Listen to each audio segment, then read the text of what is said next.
You ever feel like you're doing everything right? You're hitting the gym, you're trying to eat well, but that really stubborn fat, especially around the middle, just refuses to go anywhere?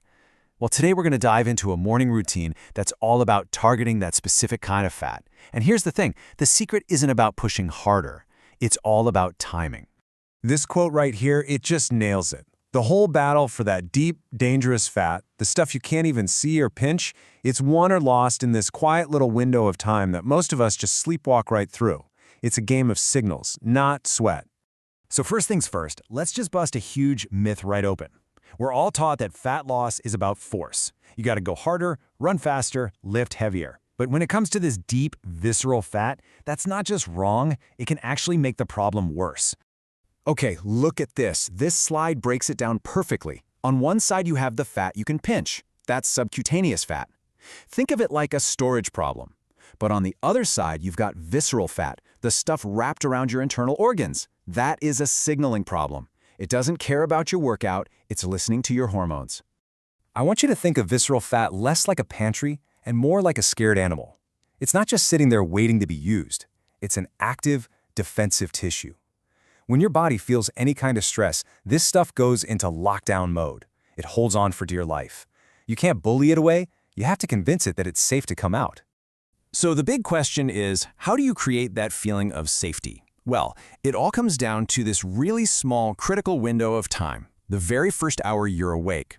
In these 60 minutes, your body makes a fundamental decision that basically sets your metabolic thermostat for the rest of the day. The second your alarm goes off, this whole cascade of events starts. Your cortisol, the get-up-and-go hormone, naturally rises. Your liver, to give you some fuel, releases a little bit of glucose, sugar, into your bloodstream. But, and this is the absolute key, because you haven't eaten all night, your insulin is at rock bottom. This, right here, is the golden hour. Imagine your visceral fat cells have these two giant ears, and they're tuned to only two radio stations. Cortisol, the stress signal, and insulin, the storage signal. If cortisol is blasting, the fat goes into lockdown.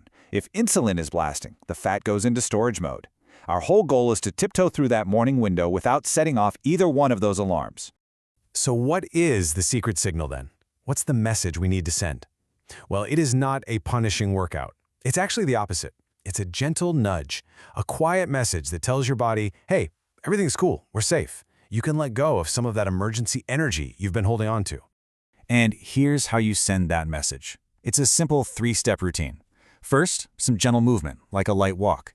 This tells your muscles to start soaking up that glucose your liver just put out. Second, get some natural sunlight in your eyes. This is huge for regulating that cortisol curve. And finally, just delay your first meal and your coffee for a little while. That's how we keep insulin nice and low. The goal here is just so elegant. Your body has already given you the fuel. The gentle walk uses that fuel. And because you haven't eaten, you never send the signal to store more fuel. You're basically intercepting the whole process before it even starts. You see, low insulin is the key. It's literally the key that unlocks the doors on your visceral fat cells. When insulin is low, your body can finally go in and access that fuel it's had locked away for so long. You're not forcing the door open. You're just using the right key. And the crazy part is, the benefits don't just stop after your walk is over. This simple little routine creates this powerful ripple effect that honestly carries you through the entire day.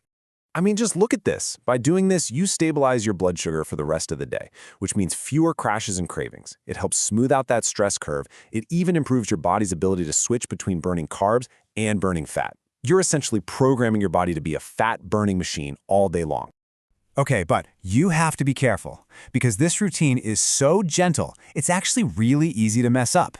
There are 3 big mistakes that will completely sabotage your efforts.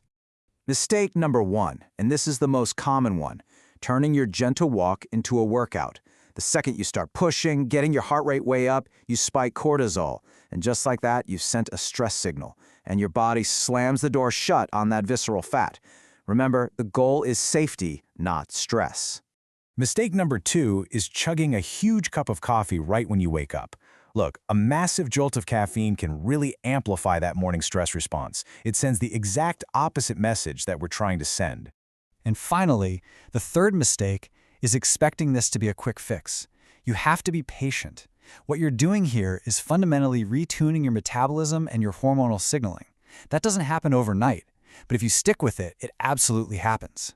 And all of this leads to the final and I think most important piece of the puzzle. It's a complete shift in mindset. It's about stopping the fight with your body and instead starting a conversation. This quote says it all, doesn't it?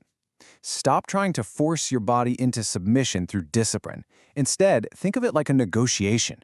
You create the right, safe environment, and your body will willingly give you what you're asking for. It's a partnership, not a dictatorship. So here's the invitation. I want you to just try this for 1 week. That's it, 7 days. Don't change anything else about your diet or your exercise. Just add this one simple routine in the morning and just observe. Listen to your body. How's your energy in the afternoon? What are your cravings like? The answers you get will be more powerful than any number on a scale. So I'll leave you with this one question. Tomorrow morning, when your feet hit the floor, what message are you going to send? Is it going to be another message of stress and rush? Or is it going to be a quiet message of safety? The choice is totally yours. And that choice, well, it really could change everything.